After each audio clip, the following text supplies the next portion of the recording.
Budget অধিবেশনের আগে কৌশল বৈঠক। আজকে কৌশল বৈঠক রয়েছে। আজ মুম্বাইতে ইন্ডিয়ার শরিকদের সঙ্গে বৈঠক মমতার।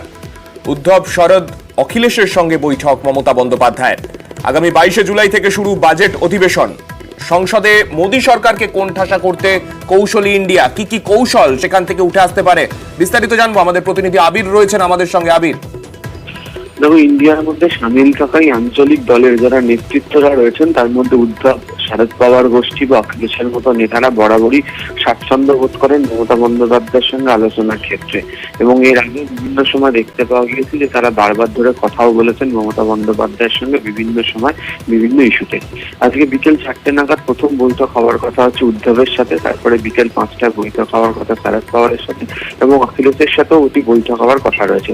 বৈঠকের ক্ষেত্রে অবশ্যই যেটা গুরুত্ব পেতে চলেছে সের মধ্যে অবশ্যই প্রথম যেটি থাকবে সেটি হচ্ছে যে আগামী 22 তারিখ থেকে যে বাজেট অধিবেশন শুরু হতে চলেছে সেই বাজেট অধিবেশনের ক্ষেত্রে কেন্দ্রের করা সমালোচনা বা বিজেপির ভূমিকা সমালোচনা করে শরিকদের কি কৌশল হবে, তারা কিভাবে এগোবে সেই বিষয়টি দেখা। দ্বিতীয় যে বিষয়টিকে তারা সর্বাধিক গুরুত্ব দেবেন সেটা হচ্ছে যে নিট, এবং একই সঙ্গে হচ্ছে দ্রব্যমূল্য বৃদ্ধির ইস্যু, এবং হচ্ছে কেন্দ্রীয় এজেন্সির অতি সক্রিয়তা, তা নিয়ে তাদের বারবার ধরে সরব হওয়া। এছাড়া যেহেতু মহারাষ্ট্র থেকে আজকে তিনি বৈঠক করবেন শরদ পাওয়ার এবং উদ্ধবের দুজনের সাথেই, যেহেতু সামনেই মহারাষ্ট্র বিধানসভা নির্বাচন রয়েছে, সেখানে ইন্ডিয়াতে সামিল হওয়া এই আঞ্চলিক দলের নেতারা নিজেদের মধ্যে কৌশলগত অবস্থান দেখে কিভাবে লড়াই করবেন সেই সংক্রান্ত ভূমিকা নিয়ে আজকে আলোচনা হতে পারে মুম্বাইতে। ধন্যবাদ আবির।